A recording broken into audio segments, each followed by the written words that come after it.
Excellent. We all found a way to get into this. We're already successful. Congratulations to our panel. Congratulations to everybody else who's joining us today. We're gonna take a minute and allow the attendees to roll in. I think I overheard a number that was exceedingly large for a conversation, and we're really excited about that. So we're going to let all those participants make their way in for a minute. Does feel a little bit like you're watching a slot machine in Vegas or something. It's how high will this number go?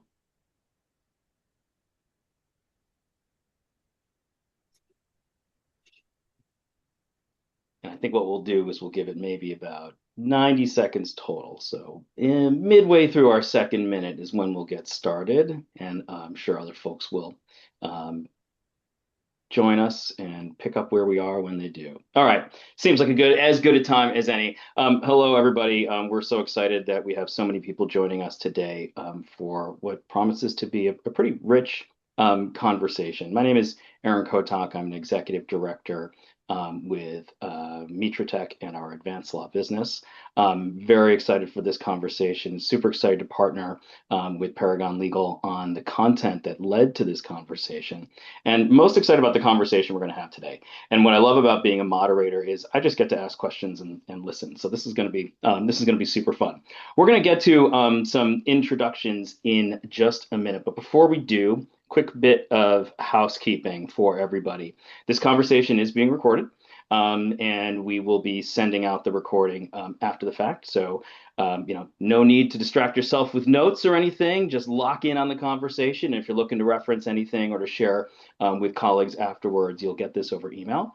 You'll notice at the bottom of your Zoom window, there is a Q&A button. If you want to contribute a question, please do. We will be doing our best to keep our eye on that box over the course of our conversation. We'll do our best to either address questions as they come up, and certainly if we have time at the end, reserve some opportunity for Q&A there as well. Finally, not only will we be following up with the recording, but we'll also follow up with information around getting CLE credit for this discussion, as well as the ebook that this conversation is really based on. And if you haven't seen it, it's the same title as this conversation, From Activity to Impact, How GCs Are Proving Legal's Value. And we're excited to share some perspectives on that in this conversation and in the ebook itself. We got a lot to cover over the course of today, and I think we're going to get through it and do it in entertaining fashion. So without further ado, I'd love to introduce the folks who are on the line with us, the panel that we have here. I'm going to do it in the following order, which is super random. We're going to say Jessica, Marco, Tracy. That is going to be how we're going to do our introduction. So Jessica, please start. Hi, everybody. My name is Jessica Wynn. I am a Deputy General Counsel at DocuSign. You may have heard of it if you've ever signed any document in your entire life, a prominent e-sign provider and agreement management provider. I'm also very recently the head of Contract Nerds, which is a global contract community where we have free CLEs every month and drop weekly insights about contracts.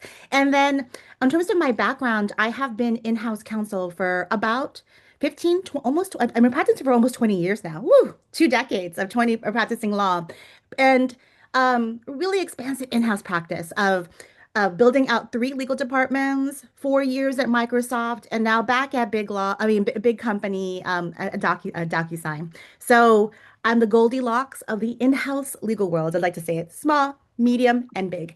And last but not least, I'm also an advisor here at Paragon Legal. So really excited to be here and talk about advancing the GC.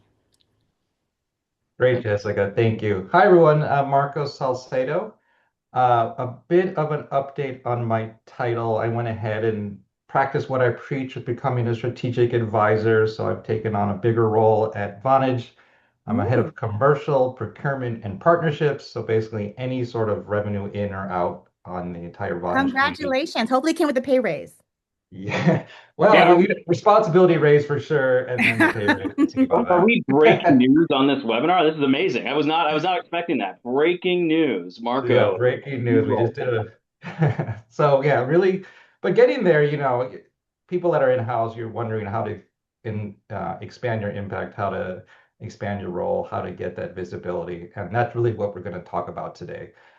So in my role at Vonage, like I said, any sort of revenue in or revenue out comes through me. I also have a big role in our legal department function, so really partner with companies like Paragon and alternative service providers to really help me scale the support I'm providing to our business.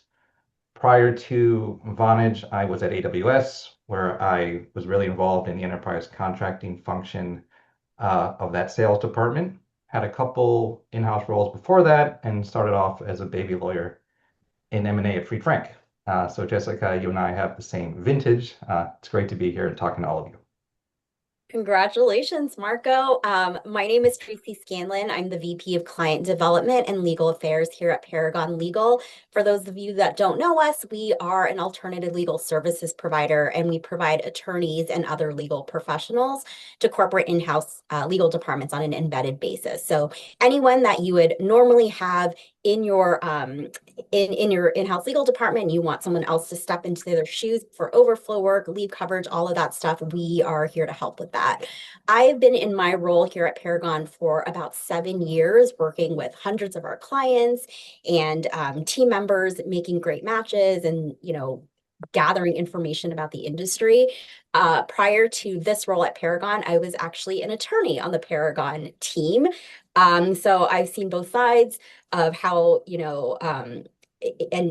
how flexible legal talent can help companies from the attorney side, but then also from my role here, as like the client representative. That's great. And we have many of us have a shared lineage here. It seems with sort of the baby lawyer and then the different choices taken as we went along that path. Just to introduce the organizations that I'm a part of, Mitratech is an enterprise software company that's 100% focused on compliance in the form of legal, risk, HR, and otherwise. In the AdvanceLaw business in particular, we are a database marketplace for outside counsel. So we help our clients find best fit, highly motivated, with hope reasonably priced outside counsel from a bevy of pre-vetted firms, and as it turns out, non-law firm providers, including our friends here at Paragon. So what that means from my perspective in a lot of ways is I have conversations like the rest of the AdvanceLaw team does with both sides of the market, with hundreds or more of GCs and legal teams on a regular basis. And what we're hearing from them is that, generally speaking, there's positive news on legal department budgets. After kind of that COVID-induced freeze that happened in most places, there's been a bit of a thaw over the course of the past year or so. But as there's positive news on budgets, the bar for what companies are expecting from legal departments seems to get increasingly higher and higher, increasingly out of reach. And here's what I mean. Earlier this year, AdvanceLaw and Paragon partnered together on a survey. We spoke with 150 or so legal leaders across industries, geographies, company, and department size. There was good news there. 87% told us that budgets are remaining steady or increasing, but there was also a little bit of bad news. The money that they're getting is coming with strings attached, if you will. Like any other responsible corporate function, legal is finding that it has to prove its impact. It has to demonstrate the value that it is delivering. But unlike most other functions, that's really, really hard for legal to do, or at least historically speaking.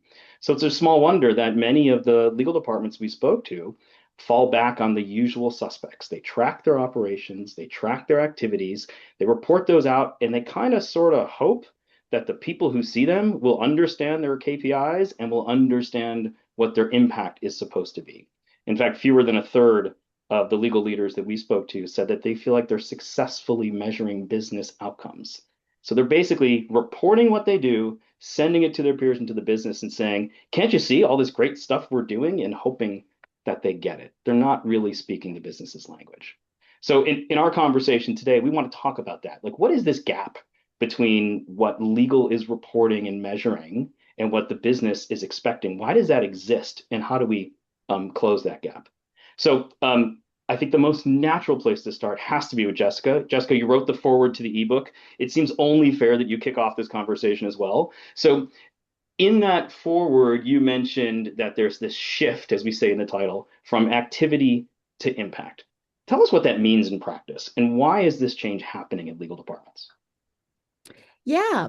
So if you read my forward, I do recommend reading it. It was I actually wrote an analogy about the crazy balance of my personal life of being a parent and having a working spouse, and I have three kids, 13, 10, and 10 months old. Can you believe that or not? There's so much going on in our households. We're always talking about resource optimization.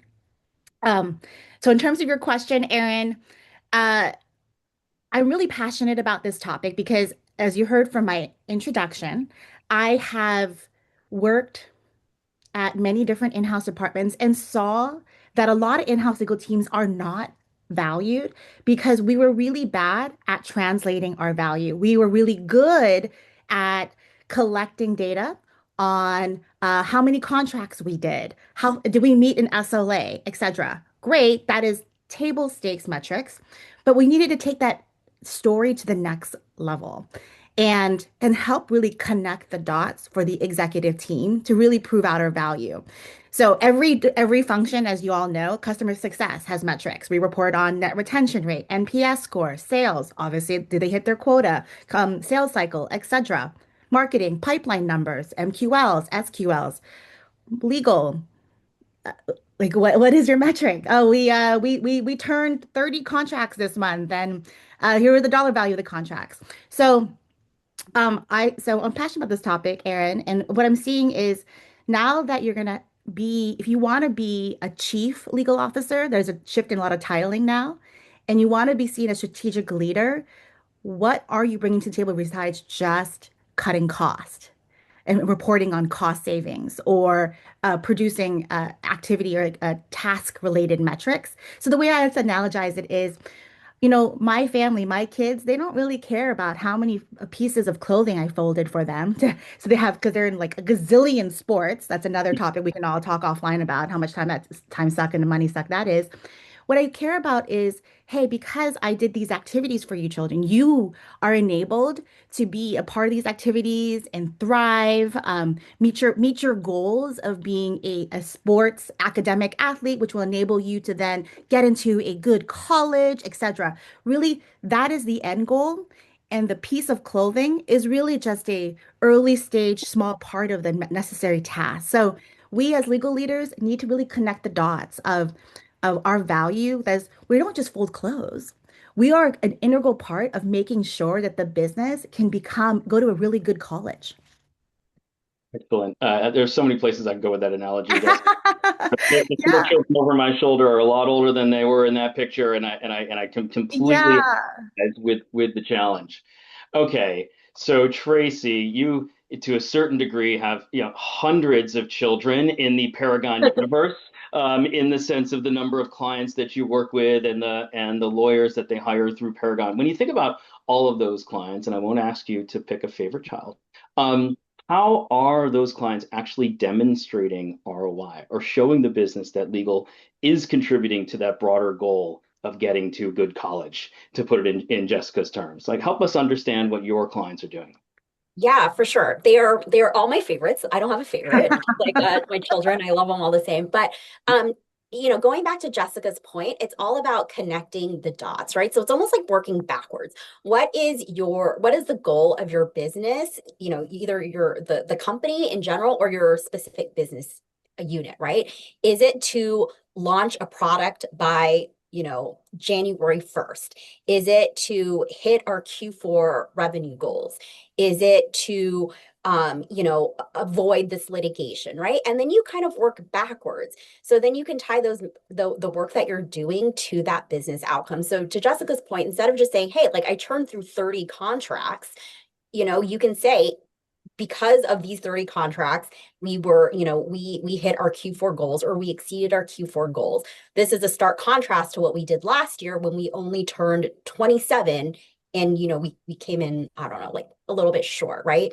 Or um, legal, instead of hiring a brand new headcount for this product that we don't even know if it is gonna do well, Instead, we got Flex Legal Talent to jump in and help. And because of that, we were able to launch this product, by our due date. And we saved XYZ on headcount, right? So it's like working backwards and figuring out how you can connect the dots. But you really need to start with the end goal first, right? It's kind of like when you're in law school and you do IRAC writing, right? You got to start with the issue first. Like, what is the issue that your company is looking at, and then work backwards. Yeah, yeah. Love the callback to law school. I saw all four of us get like a little nervous for a second there when you said that, but I think we've recovered.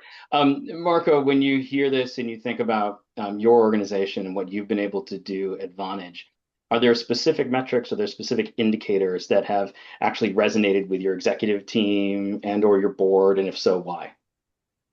Yeah, that's a good way to think about it. And as I explained at the top of this call, my role has expanded. How did I get that expanded role? It really is demonstrated value and becoming that strategic partner to your business. So the first thing you have to do as a legal department member is make sure that legal is or advocate for legal to be really part of the conversation with your business. The last thing you want to be is in a role where the legal department is just seen as a pair of hands to get things done. That will really limit your upward trajectory and your impact in the department. So as you start to think about how do I demonstrate the value this legal department is bringing, how do I become that strategic advisor to our business so that they want us at the beginning of an issue as opposed to the day before a contract signs, hey, here's a contract that you didn't know was coming, but it's pivotal. I need it in 24 hours. That's what happens if you're just a gatekeeper. Instead, you want to be that strategic advisor. So how do you do that? You have to first off align and understand what your business's goals are. We at Vonage and at a couple other places that I've worked at, we have real visibility into what those goals are. I think the Google team came up with it originally of OKRs. And so we list all of our OKRs as sort of like the strategic goals that the business wants to achieve in the next, 6 months, 12 months. Once you know what those OKRs are, where the business is headed, I think it's incumbent upon you as a legal department to take those OKRs or goals and legalize them. So figure out how can the legal department contribute to that achievement of that goal. Some of those goals you're not going to have any impact on, so don't spend your time in trying to come up with metrics to achieve a goal that you have no input into. But certainly some of those OKRs you can have tremendous impact on. And if I think of like three common OKRs, it's usually, revenue growth, protection of margins, or entry into new business markets. So if I take those three OKRs, I'm going to want to develop metrics and report on those metrics to demonstrate how I'm contributing or how the legal department is contributing to those OKRs. So simply put, all right, we want revenue growth. Well, let me figure out how do I demonstrate revenue growth. That I know we were saying like don't just focus on activity in your metrics, but that actually is a good metric for activity. We want, $20 million more in revenue this year. Well, that's usually correlated to an increase in contract type or contract value. So go into your contract legal management system, make sure that you can measure how many contracts are coming through and see if you can benchmark. Last year we did 15 contracts. This year we did 20 contracts. The value of those contracts has increased. Not only has it increased, but our time to close has also decreased. So we're helping you get more revenue and we're helping you get it in the door more quickly. So that's how you demonstrate, revenue target one. Revenue target two, margin protection. There's a lot of ways you can sort of report on that, but there's two main levers we have in legal to protect that. One is how did I control my outside legal counsel spend? And there's a whole world of legal operations professionals that will help you get there.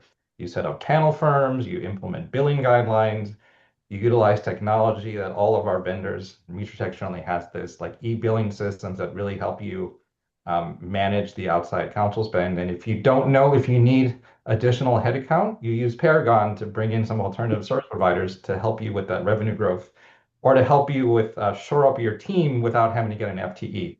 bam, I just demonstrated that last year I spent 20 million on outside counsel. This year I spent 5 million and 5 million less on outside counsel. I help contribute to your margin protection or your margin growth. And then with entering into new markets, again, like a simple way of doing that is, let's say your company now wants to sell to healthcare providers. Well, what OKR can you demonstrate on the legal team to help them get there? The simple way I did that at Wolters Kluwer was I helped our company become high trust certified. And that means we can start doing BAAs, business associate agreements, and there's a whole amazing amount of work that goes into becoming high trust certified. But that's where the legal department really shows their value. So at the end of the day, you can say, congratulations, business, you're now selling into the healthcare providers you wanted to, and we helped you get there by implementing a system to process and manage PHI, personal health information, that resulted in high trust certification, so that when you enter into an RFP with the healthcare provider, you can check the box that says you're high trust certified, and they know that you have the mechanism in place to handle PHI. Yeah, and in other words, you had a revenue goal. That revenue goal could not be accomplished without being certified in the following way. That certification could not have happened without legal's involvement to help kind of remove that, either accomplish that necessary requirement or remove that obstacle, however you want to phrase that. It's a great way of thinking about it. In fact, it gets to this conversation we've been having through the study and with many of our clients around this perception idea. I think, Marco, you used the phrase gatekeeper. We don't want legal to be seen as a gatekeeper. We want them to be seen as a trusted advisor, as a business partner. We have some fun with this in the survey, actually. We asked we asked GCs and legal executives.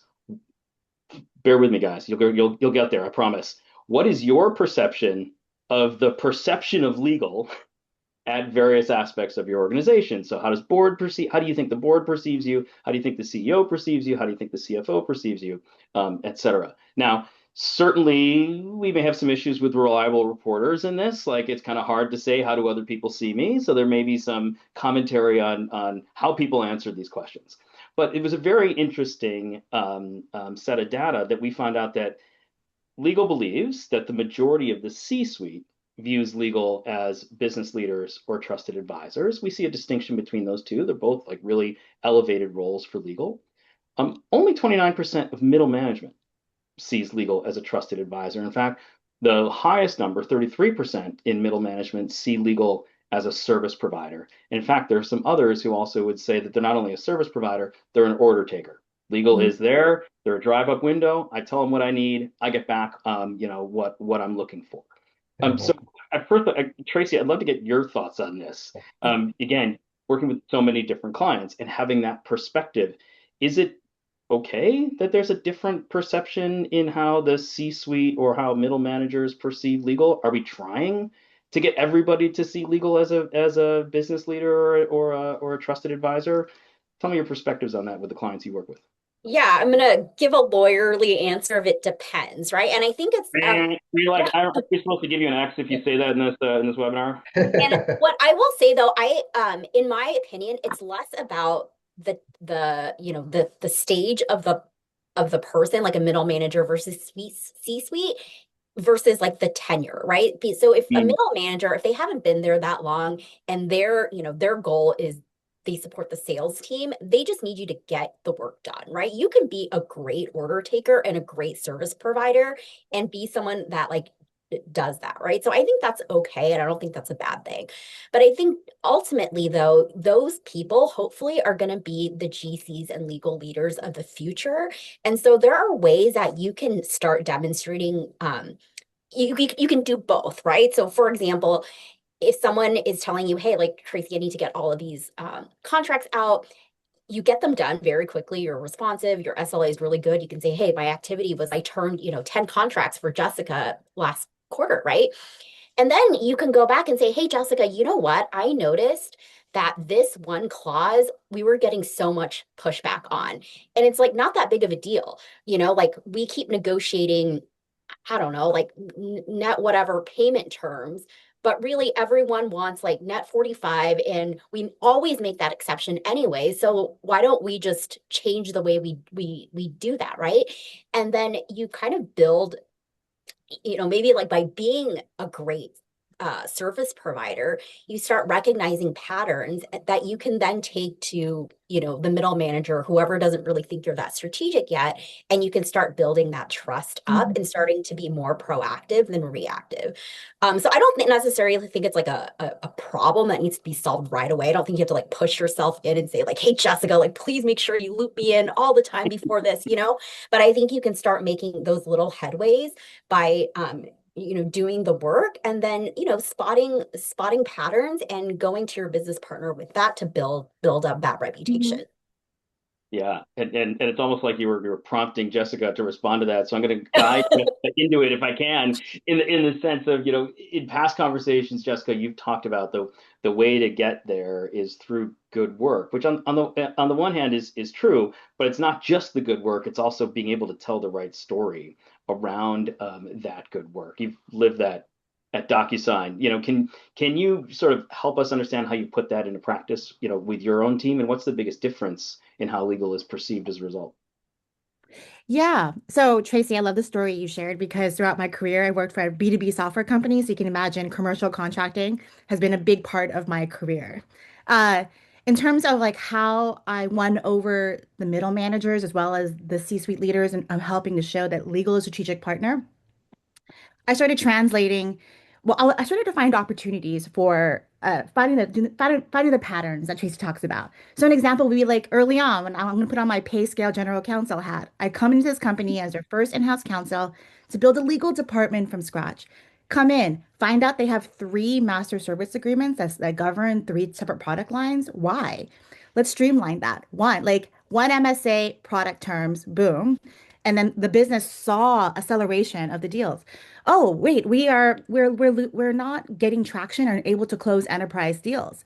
Well, tell me about your enterprise sales motion. Okay, so I walk them through and educate the business and the managers about how to sell to enterprise, where are the friction points, talk tracks, and how do we elevate our talk tracks about our compliance and security protocols. And so that led to, at the time, GDPR was going into effect. I did some competitive intelligence analysis of all of our key competitors and their compliance narrative externally. And I'm like, here's an opportunity for us, sales leaders, to really win on this narrative and really win the enterprise deals. So I created I not only did the legal thing of updating and creating a data processing addendum, I also helped create and partnered with sales enablement function to create talk tracks to all of our enterprise sales team about how to talk about our compliance narrative and why we are the trust provider, not just so they're not just comparing features to feature or pricing to pricing.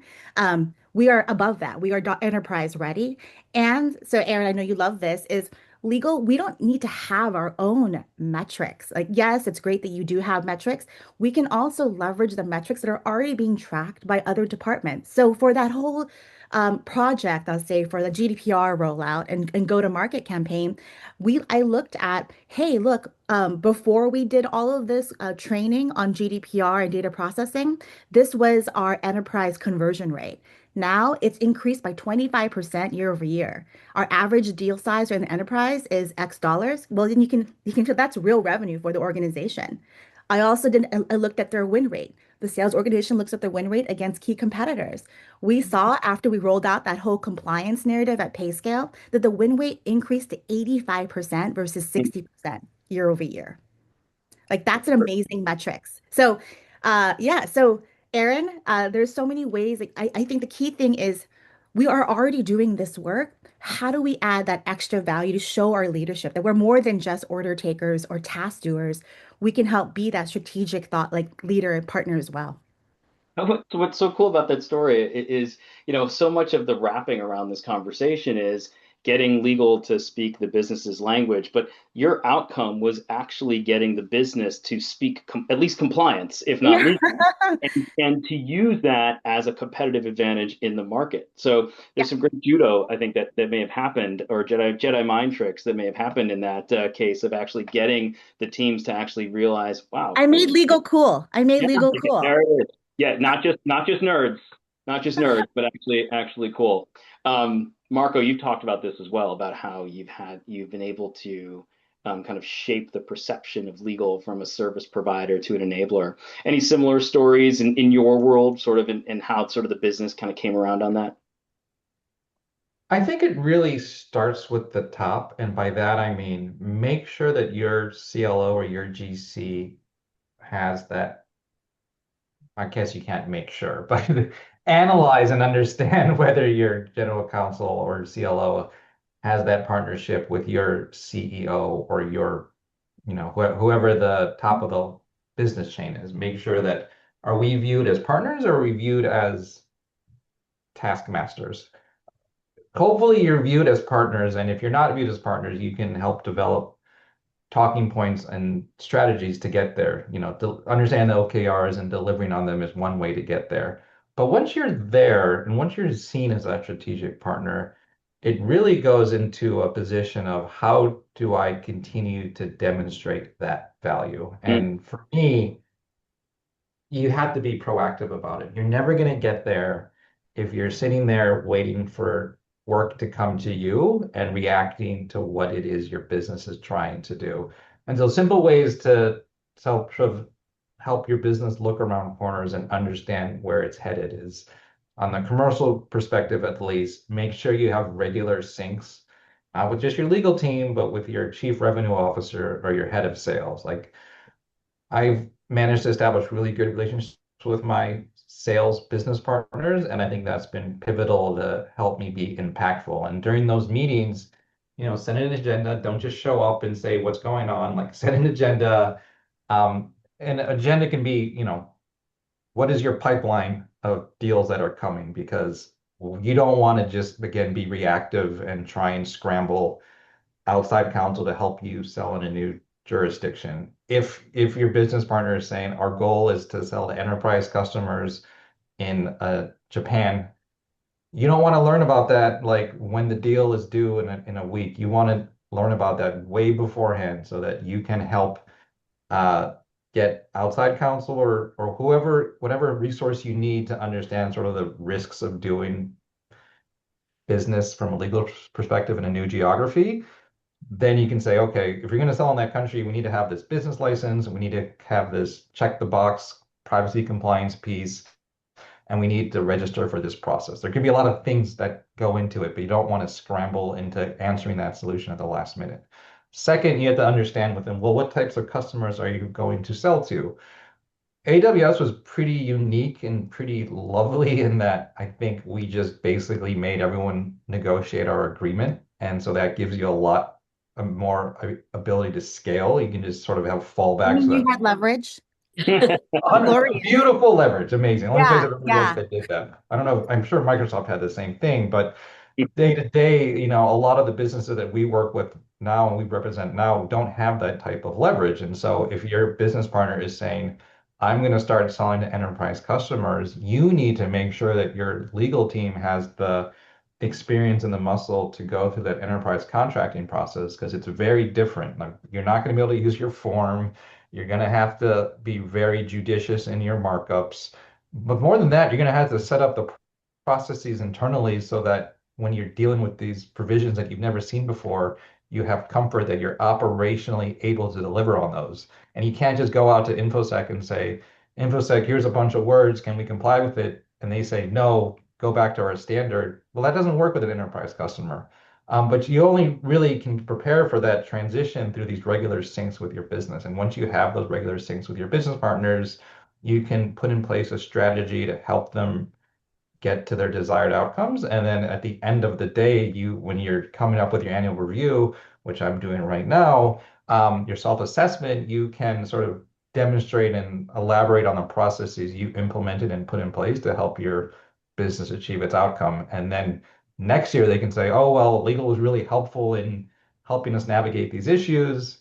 I better make sure I'm continuing to have those syncs. And right now, like another way to do it is I know we're all dealing with like sales kickoffs that are happening in Q1 of 2026. Like talk to your sales partner who's running those SKOs and ask how you can get invited, or better than yet, propose why you should be invited with a compelling topic to present on. Yeah. Yeah. Marco, Uh, Aaron, before you move on, Marco, I like what you said about legal being can be a critical role in unlocking go-to-market expansion. Like there's a lot of the process to follow before you can start selling to APAC or EMEA, etc. So I think for a lot of our jobs, it's not easily quantifiable, but like so much of our job is we helped unlock that. So leverage the revenue of we played a critical role of unlocking go-to-market expansion in APAC, and which led to X revenue. So again, leverage someone else's metric. Another thing that we do, and it came up in a question in the Q&A box, is so much of our job is preventing terrible things from happening. And what I do now is use like benchmarking data. You don't need to create your own data. This is what AI and Gemini and Google is great for. So many consulting firms and large businesses already do spend a lot of time and money in creating reports on the average cost of a data breach. IBM publishes that every single year. I think it's about $4 million. So you can say the work that we did helped prevent this data breach, which on average in our industry, there are 2 data breaches per year. We help prevent that by partnering with InfoSec, and that leads to cost savings of organization. I'm just making this up, roughly 8 million in value and also 10 million in brand value. There are already reports out there that you can leverage as a legal team to show the value of the preventative work that we do. it's such a good point. It's exactly where I was going. When I heard Oh, kind of really? the Oh, sync wow. up between the two of you Yes. on the past two stories is really all about this, like helping to put legal departments at ease that the next job they need to hire for it does not have to be a data scientist. It Mhm. is not the point in all of this is not that like somehow we're all going to magically figure out like what are the specific data that legal owns and sits on, and how is legal going to have to figure that out, and then how is legal then going to have to translate that for like all these steps along the way. Yeah. Marco is saying, look, you're going to have those conversations on the regular with your revenue team, and they're going to show you what their data are. And you, Jessica, what you're saying is, and what you can see is what are the things that we're doing that are contributing to those data, and how can we use our expertise and our inputs like industry benchmarks and the reading that we're doing. Lord knows that your marketing team is not reading the Data Privacy Chronicle, like, but you are, and you love it, right? And so being able to kind of put those together. Oh, you don't. Okay, sorry, I made a crass assumption. I apologize. But you can put those together in a way that works for the business. Which gets to another one of these, like every time I turn to Tracy, I feel like I'm saying, Tracy, you work with hundreds of clients, but like I love the perspective that you have, like we often do, being able to kind of pick up on trends and patterns across the various clients we work with. We working with such a wide range of in-house teams. Are there one, two, three, like specific metrics or specific areas that you think are like the most critical? Like, where should we start when it comes to actually beginning to think about metrics? We'll talk about an implementation plan in a few minutes, but when we're thinking about metrics, are there specific metrics that you think are most powerful? Do they depend, again, on the company size or maturity? Kind of tell us what you're seeing across your client base. Yeah, I kind of think about it in 3 buckets, like 3 different types of the metrics in 3 buckets, right? And when I think about this, I think about like what the metric is and then why it's important. So what I mean by that is the first is like cost savings, right?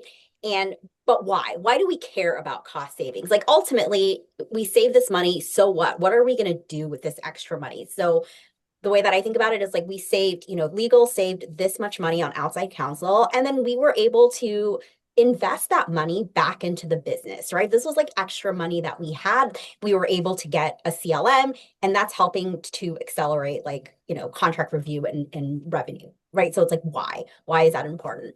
The second one is probably like activity, like how fast are we going through agreements for sales or procurement or whatever? And again, why is that important? Not because I care that my person is like more efficient than, the other lawyer down the street, but because like we talked about, it's helping the sales team and the company achieve their revenue goals like faster, or going through, or removing pain points, right? It's like, removing blockers instead of legal being the blocker, like legal is removing the blocker of us getting all of these contracts done by the end of the year, right? And then I think the third one is what Jessica and Marco talked about, the like preventing disasters, right? So because we knew this regulation was coming down the pike, we set up this compliance program. And unlike, company B, our competitor who is now dealing with all this stuff, we don't have to do this. We save this much money. And then I think also staying on top of those things too also helps you be proactive. Like you don't have to come up with a hypothetical, right? Like if I hadn't done this, we would have been sued, right? Because I think sometimes too, that's difficult for it can be difficult for like business to wrap their heads around. It's like, yeah, maybe, but maybe not, right? Like maybe we wouldn't have gotten caught or something. But you can also say, like, hey, I noticed that this country is deregulating this and this. Maybe it's easier to enter into the market there. That's like something that you can take to the sales team or your product team and say, like, hey, why don't we break into this new geography? So instead of having them lead those expansion discussions, you can stay on top of like the rules and regulations and all of those things so that you can propose that, right? And kind of be the ideal idea generator. So those are sort of the three things that I think about. And I think later we'll talk about like how do you even get started? Like what do you start measuring? So I'll pause there. But I think about like those three buckets are kind of the best ways to start telling your story. Yeah, yeah. And Marco, when you hear that, one of the buckets that that Tracy just mentioned and Jessica kind of alluded to this earlier is sort of the like the headaches avoided or the disaster avoided. I mean, this is the thing that ultimately our bosses, whoever it's been, whether it's the GC or the CEO or the board, that is what's really keeping people awake at night. And so if we're able to help them prove the value of the disaster avoided and the things Mhm. that we've done to prevent future disasters, hopefully we're helping them sleep better and be nicer to all of us. So, how do we prove that negative? Do you have some examples of that in from your world? You've been with big organizations where some of the disasters could have been enormous. How do you prove that negative? I think there's two ways to do it. One is a reduction of occurrences, or a elimination of occurrences in best case scenario. So been involved with organizations that have received, fines for some regulatory error or some inability to comply with, some law somewhere. And when you do that, there are sometimes regulatory fines imposed upon you, and they can be pretty high.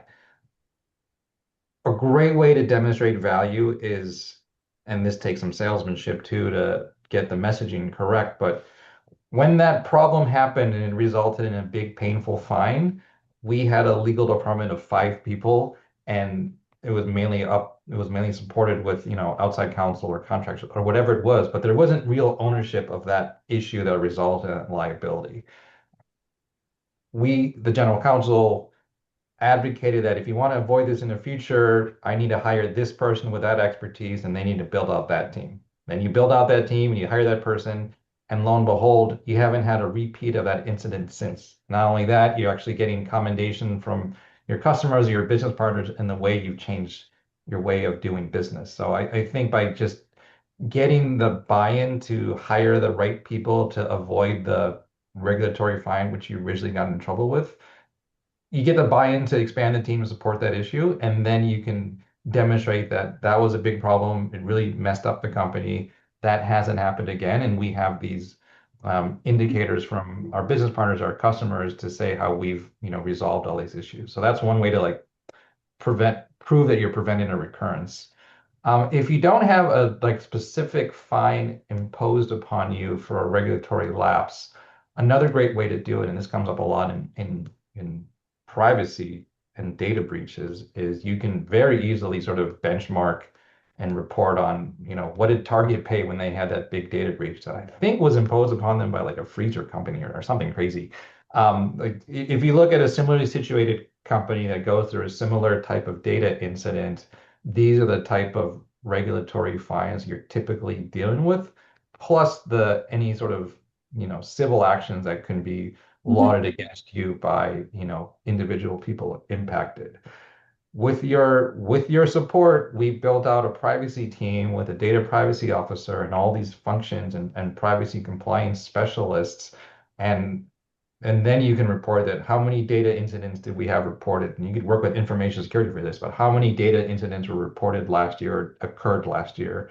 What was the severity of them? Did any of them actually result in a disclosure of PII? And then you can start demonstrating that the investment you've made in our privacy program has had tangible results in that we haven't had any data incidents. And by the way, if we did have a data incident, you're typically looking at penalties or or financial losses of X, Y, and Z. Yeah, that's great. It ties together something Jessica talked about before, right? Jessica talked about sort of like the industry standard, the benchmarking. You're talking about like, and here's some real things that really happened, but then you're not leaving it there and saying, and we've just been lucky. You're actually saying we've done the following things that have contributed to our lack of disaster, which I think is pretty cool. Jessica, I know like one of the things that's close to your heart on sharing this sort of message is not being afraid to use a tool to help you figure out how to write that. So, what with all the AI tools that are out there, the fact that somehow legal has to figure out how to talk to marketing and sales and finance and IT and on and on and on and help translate this. Any Yeah, yeah. recommendations on how to use AI tools to do that or help with that translation? Any general LLM can be your brainstorming buddy. I do this all the time. The acquisition of contract nerds was my brainstorming buddy to write all the collateral to persuade the head of marketing, the CEO or CFO to why this acquisition makes sense. And it's not that hard to do, folks. You just upload and share the OKRs that Marco was talking about for the organization. Then you think about the OKRs for that specific department. And then you insert the talk tracks or metrics of your organization that has contributed to the value of the company and just ask AI, hey, these are our company OKRs. I'm going to meet with or send an email to the head of marketing. This is the marketing department's OKRs and key metrics. Here are the legal department metrics that I have. Like, can you help me craft a narrative to show the value of the legal department to the head of marketing and how we've contributed to their specific OKRs? You'll have a great draft. I wrote a lot of specific collateral to help win over. Getting a public company to buy contract nerds was really hard. And AI was my buddy because there was no one else helping me. And I think that just to jump in really quickly, Aaron and Yeah. Jessica, I feel like that highlights such a great point out of for all of this is like you need to know your audience, right? Like a lot of times legal, I don't know, you make the assumption that people know what you're talking about, like Aaron mentioned this, and that they're just gonna get it, right? Yeah. And Yeah. they don't, and and they shouldn't. There's no reason to, right? They have totally different things going on. So it's like knowing your audience and knowing how to speak to them is so important. And really that's like a part of, being an attorney and being an effective communicator and good advocate for like your team, but also making sure people are understanding what you're putting out there and then making sure that you are able to like finesse your messaging accordingly, right? And when Mhm. I say that, I don't mean like you're making things up or you're like No, no. saying different things to different people, but it's like speaking in their language and it's like you're a translator, right? Like you're translating to different like different groups. Yeah, yeah, and there's a great comment that came in on the Q&A on this too, which is, that as we're thinking about the translation and communicating with the rest of the organization, don't be afraid to celebrate wins, right? Yeah. We all know, all of our organizations know that legal is expensive, but can we help to translate that term into legal is valuable? I love that comment that came across, so thank you for that. That All really right, hit home the other day when we had a team meeting with the legal department. And we brought up that exact point, like, here's all the things we're working on, here's all the things that are important. But then we said as a leadership team, and remember all of us to like celebrate our wins. And so someone wisely asked, well, what should we celebrate? And no one said anything because they just hadn't, everyone's so busy in their day to day that you forget to take the time to write down what you've accomplished. I'm sort of in a forcing function of that right now as I do my self-assessment in the year and review for my team. I'm sort of asking everyone to contemplate and write up what they've done that they're most proud of. But I've got to do a better job of making that more iterative and making more intentional throughout the year and ways to then you have to figure out how do you communicate those wins in a way that connects with the business. And so, like I said, it's always a good idea to translate it to OKRs that may or may not be possible, depending on how your team does, how your business runs their goals. But at least you should have that insight into what's important to them, and then you can. At Walters Kluwer, we did like a monthly letter from our GC that had like a topic of interest, like how to do an NDA or why is GDPR important. But then you'd also have a section under there that like these are recent wins we're really proud of. And so that, I think that's a great way to Mhm. communicate your wins, regularly throughout the year. But spend the time and write them down and report on them because it's not going to do any good just in your brain and in your email files. 100% right, right? Because if you're not iterative and if you're not on top of that over the course of the year, you'll fall into the trap that we all fall into when we're asked to think about it one time a year. We fall into recency bias and we just think about what happened in the past 2, 3, weeks or a couple of months or whatever the case may be. And being able to kind of keep that track record and celebrate. And again, citing back to the comment that was made, getting people to rethink their conception of legal from an expense to a valued partner. I love that. All right, let's bring ourselves home. What's going to be a real win for people who are on this webinar who are listening in on this conversation? It's that tomorrow they have a roadmap, that there's something they can get to, or if they're particularly ambitious, they clear the decks today and they're already getting after this. So in the ebook, we lay out something of a 90-day plan for proving that value, for selecting those metrics. But if you're sitting in house or even in your own house, like I am, and want to start on this immediately, what does that look like in practice? So Tracy, where do you see is the best place to start? What's the first step that teams can take to build momentum on this, but not get overwhelmed? Sure. Yeah. I think if you're a big company and you already have like a CLM tool, like the baseline is making sure you are tracking the activity, right? That is the baseline before you can translate it to something else. So, if you have a CLM tool, you can start isolating like how many contracts are we reviewing. If you don't, if you're a very small legal team, maybe you do a time audit to get sort of just like that bottom line data. And then, we write about this in the ebook too, is picking one power metric or picking one big pain point, right? So for example, maybe your business partners have complained that legal is too slow. And then you work backwards. It's like, how long am I taking? Am I too slow, right? How long am I taking to do this? If the complaint or, not complaint, but if the goal is, we want to make sure that we are hitting revenue goals, we're doing this, then working backwards to see like, how is that activity matching it? But you definitely do have to start with the baseline metric of the activity. And to Jessica's point, a lot of times it's really easy to find. You already have it, you just got to pull it together. But if you don't, if you are a really small legal team, you can start by doing like a simple time audit, and then go from there. Yeah. Okay, Jessica, I'm going to put you on a spot. It's the AI, it's the era of AI. You just mentioned it a moment ago about some of the things that you can do with AI. Tracy just told us that pick how to get that baseline and pick that power metric. Now, what do we do next? What are we actually doing when we're saying, okay, now we need to capture and communicate value faster? How can we use that power metric, and what should we be telling AI to do next? We should ask AI to help us write the story. Like now that we collected all of the data points that Tracy and Mark we've been discussing over the past hour, help us that's what AI is really good at right now. Well, actually not that great with numbers. The generative AI is really good with words. And so Mhm. help us write the story of how we craft it so it appeals to the head of sales. So one of the things that we've done as I've built out legal departments and what I've already seen built out here at DocuSign is we as a legal department have our own legal department OKRs that somehow map to the company OKRs. If you don't have that, make that. And if Mhm. your company doesn't have OKRs, well, assume it's going to be make money, save money, or something to that effect. Something related to money is usually a company's OKRs for in the private sector.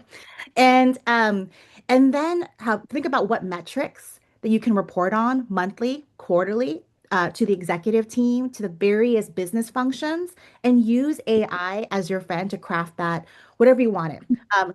The cadence and the news. So we here at DocuSign, we have a great legal ops team. and they collect metrics with various legal functions, litigation, commercial function, procurement, and we have our own metrics. Then we aggregate that, write an executive summary, and ship that to the C-suite every quarter.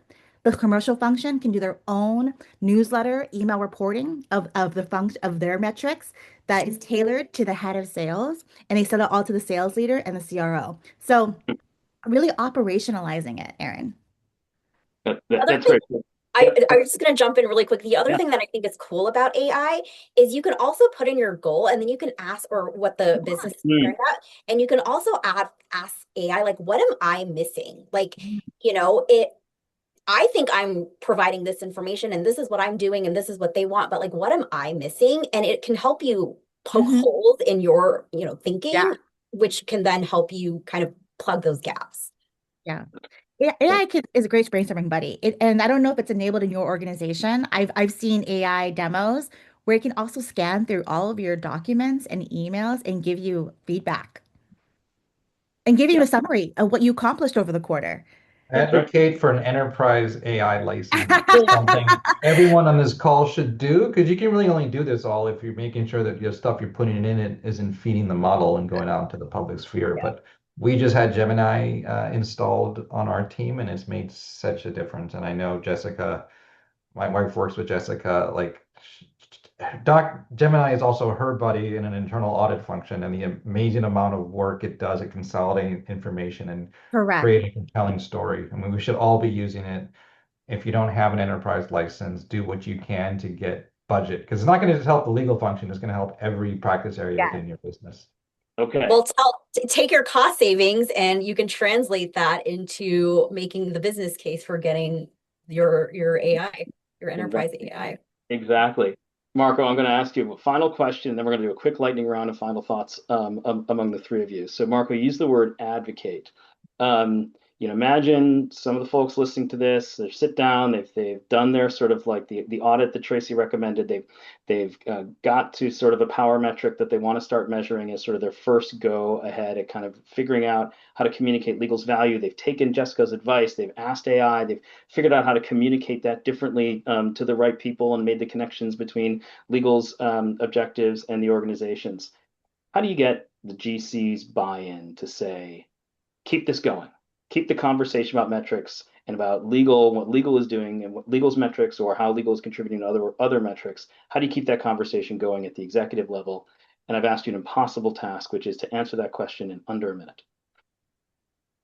Uh, I'm just gonna hope that your GC already has that on their radar because certainly all the value reporting, the strategic reporting, and the demonstration of how we're contributing to the business, it is, like I said, coming from the top down. My GC is very concerned about that. It's on her radar. Same at Amazon.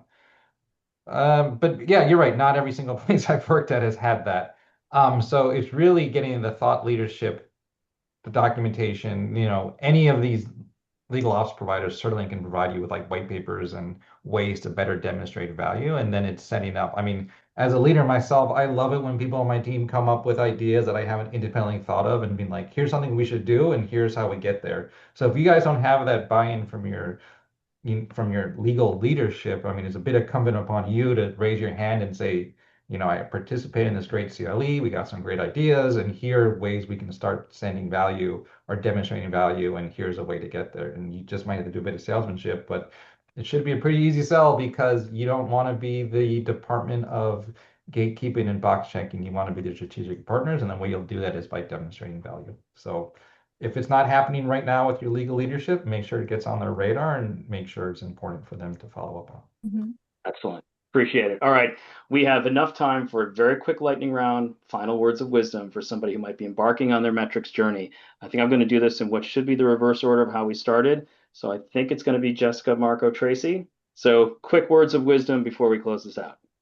Oh man. I'm going to just borrow from everything everyone has already said. Work backwards, of course, like Tracy already said earlier. Work from the OKR, and everything that you do should always map to that end goal. Like when I'm as a soccer mom, actually we're talking about removing my daughter from she's in too many sports and she's 13 years old. We're going to remove her from a sport, and we're like, and I always say, to what end? Why are we going all these traveling? And is it she's not going to play collegiate soccer? Let's, think about removing soccer or just doing rec soccer. So think about always what is the end and start But there. keep the end in mind. Start from there. Marco, final thought. Mhm. It's going to be a lot easier if you have the right tools in place. I've worked at places where everything is done manually. You got to get tickets. You got to get a CLM. There's so many legal ops providers that will give you this, not give you this stuff, but there's a whole budget which you can spend, but you got to have ability to track Yeah. these metrics in a way that isn't just looking at your emails or counting how many contracts you have in your saved contracts folder. No way. You got to use a good CLM. You got to use a good ticketing system. There's a whole legal ops ecosystem that specializes in these products to demonstrate productivity. Do that. Hmm. Tracy, final thought before I have the final thought. Yeah, mine is just work on your narrative. That's what really helps you build your influence, right? Like attorneys are really good at advocating for their clients and they're not so good at advocating for themselves. So, work on that, brag a little and make sure that you're conveying the message that your business stakeholders are equipped and wanting to hear. Fantastic. This has been great. I think I know I'm speaking for myself. I hope I'm speaking for at least the three of you, if not the scores of people who are on the line, that this has been an enjoyable conversation. We've barely scratched the surface. I know each of us are happy to talk more, so feel free to reach out to Paragon or AdvanceLaw. Good luck on your metrics journey. And for those of you who are waiting to see it, again, you'll see the recording, you'll get the ebook, you'll also get information on CLE. So And thanks everybody connect for with joining us. us Really appreciate it. and connect with us on LinkedIn. We're happy to follow the conversation there. Great point. Yes. Thanks, Marco. Bye, everybody. Bye.